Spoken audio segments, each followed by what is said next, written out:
Sure. How about to the back in the red tie? Hi. One of my main questions is, when will the border wall be completed? Because it's been talked about for a very long time, and a lot of people want to know when can we expect that to be done? Sure. I don't have an official timeline for you, but certainly it's a priority of the administration. The president has talked about this for years, right? It was his signature campaign promise dating back to 2016. People laughed at him when he originally brought this idea up, but now the whole world recognizes a border wall is effective. It's a necessary means to secure your nation's territorial borders. Democrats like to have borders outside of their homes, or walls outside of their homes, for a reason, because they know it repels invaders. And that's why the president wants to do that at the southern border. There has been more than 85 miles built just since January 20th. It's obviously the goal of this administration to build as much border wall as we possibly can. And we need Congress's help to do that. We need more federal funding. The president's working closely with Speaker Johnson and Senate Majority Leader Thune to pass a solid reconciliation package that not only provides more funding for our ICE agents and Border Patrol agents on the ground, but to continue construction of that border wall as well. Sure, go ahead. Madam Leavitt, congratulations on this endeavour to bring in new media, and can I start by thanking you for including the British? And I'm deeply proud to be the only British representative here. I hope future events you might include more. Thank you. I've got two questions, if I may be so bold, regarding my little old country across the pond. First and foremost, it's regarding trade deals. So your Vice President Vance, said, no free speech, no deal.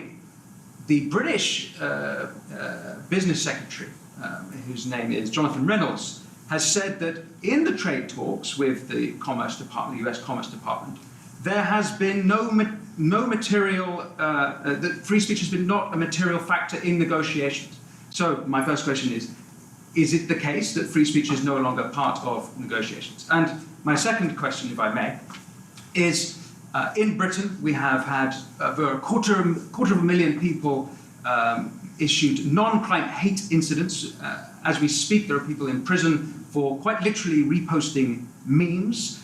We have extensive prison sentences and for tweets, social media posts, and general free speech issues.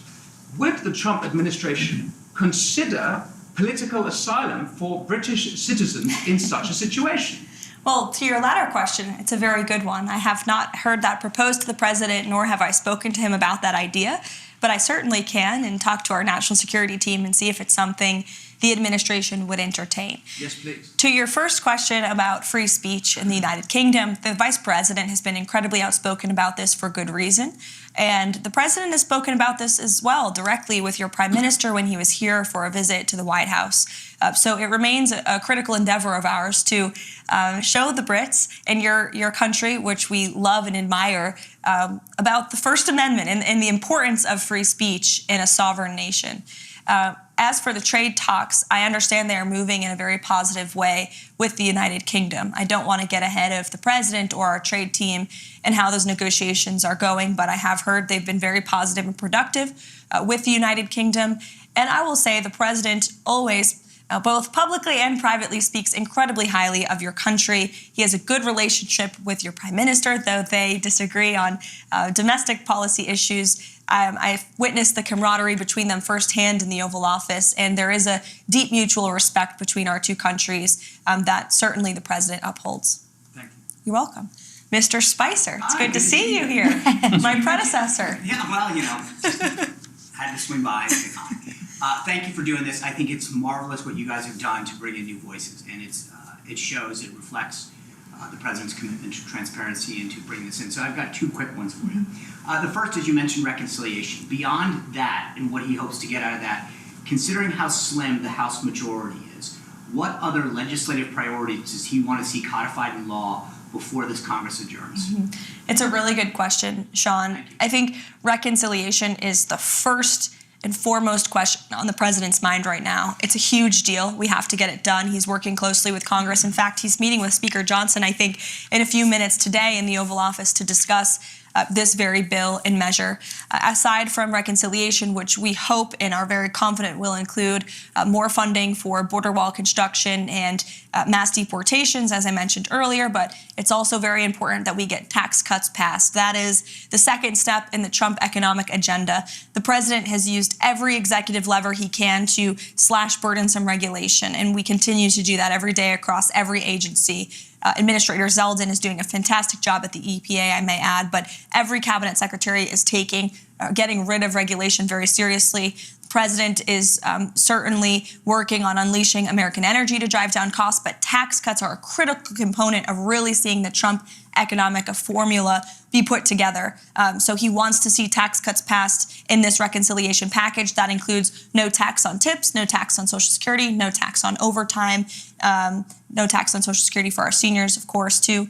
As for other measures that would be codified into law, certainly we've seen the president put forth common sense executive orders and take really common sense executive action that we would love Congress to take further action on to ensure that the president's executive actions can remain long after his tenure, so you don't have another president come in here in 8 years and undo some of the executive work that the president has worked so hard on. So we want Congress to continue getting to work, but we got to get this reconciliation bill passed first. Thank you. The second thing I have is just a question I get a lot, and I figured I'd best address to you.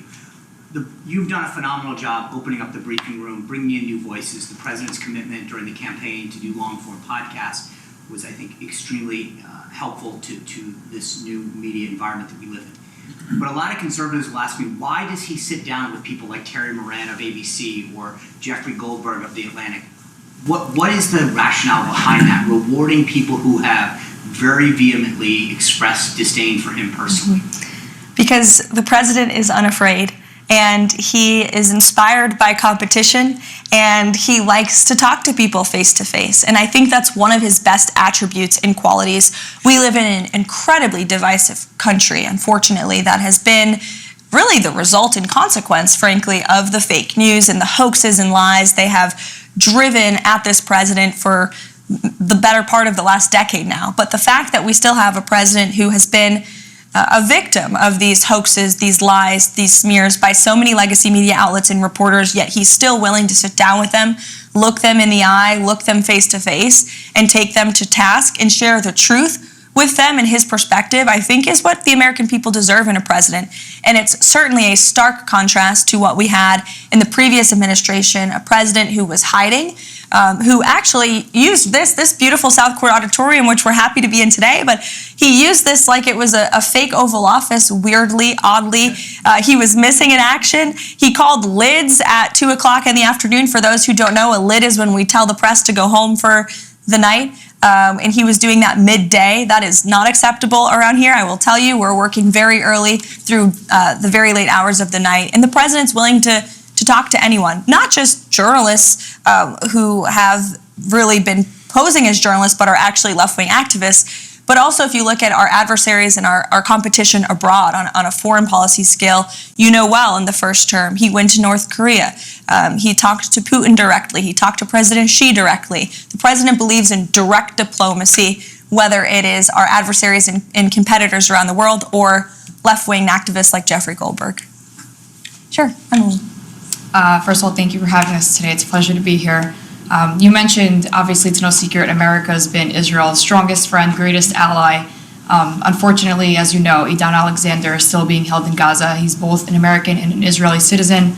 Last we heard, allegedly, Hamas has lost all communication with him. And I was wondering if there's been any update in terms of getting Idan home. Sure.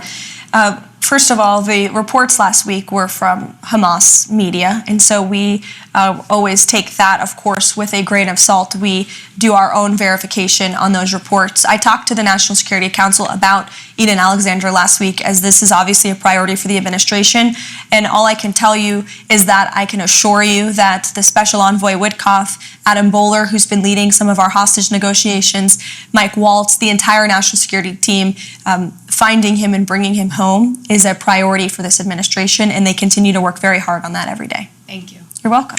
Chad. First of all, thank you for the hospitality, always open and welcome, and thank you for the access. And I'll say to you again, for everyone, what I said to you a few weeks ago when we were here. I said, it's so refreshing to have a press secretary after the last few years who's both intelligent and articulate. So thank you for that. I think that a lot of people would be curious to know if we have any details of what the private conversation between Volodymyr Zelensky and the president was there at the Vatican. I imagine that we don't know at this stage of the game, but more specifically, back to the border issue, the DOJ stated on Friday that they were floating the idea of potentially subpoenaing journalists to get access to whistleblowers. We know the last administration did not treat whistleblowers very well. There's numerous ones who, although still employed by the FBI or the DHS, have not received back pay and they've been employed but they're not reinstated. So I'm wondering, does this administration have, do they believe that we should reinstate the whistleblower, like Agents Garrett or O'Boyle or Friend or, Stevenson with DHS, who blew the whistle on the child trafficking involving the cartels under Joe Biden? He too is yet to be brought back. Do we have a position on that? Sure. Well, for each individual agency, the secretaries of those agencies obviously have deference over who they hire, who they fire, who they promote.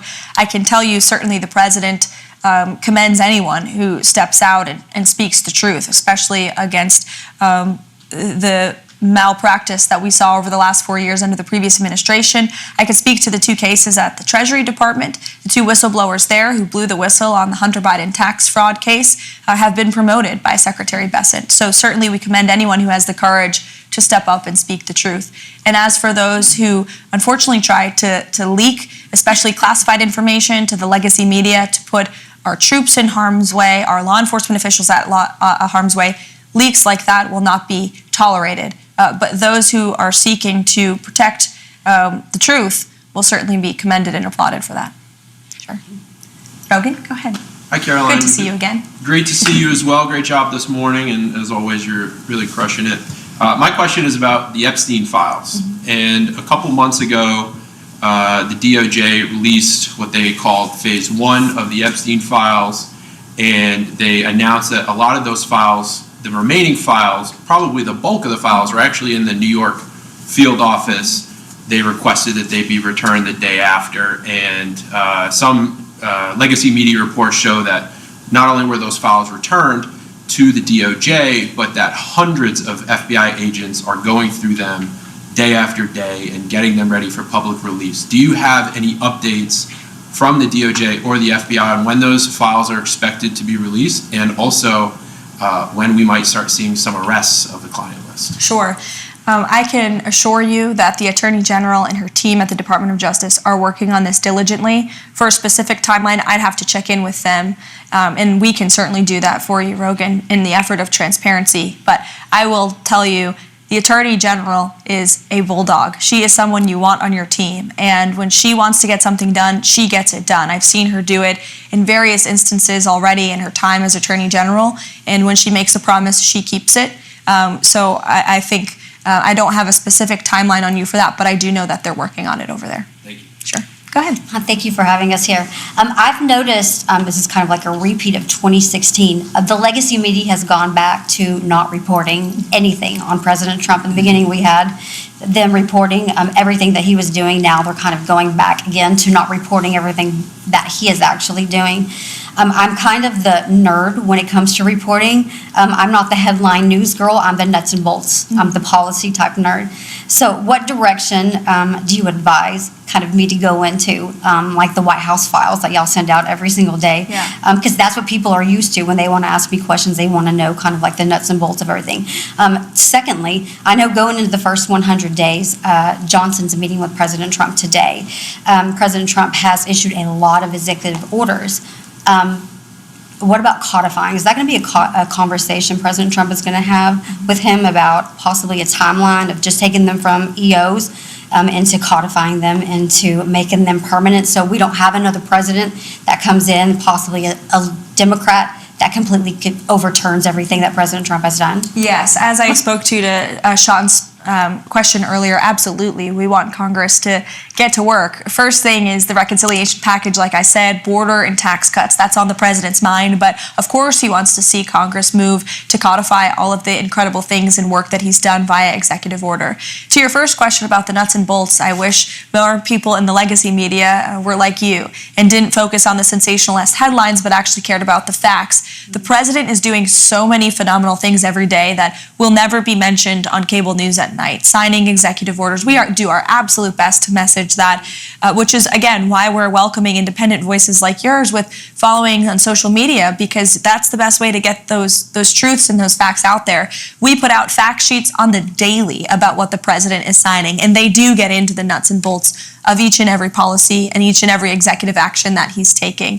He's signing 3 phenomenal executive orders today. I will share a preview with those with you on those. One of them is an executive order focused on sanctuary cities. It will direct the Attorney General, Pam Bondi, to provide a list of sanctuary cities back to the administration.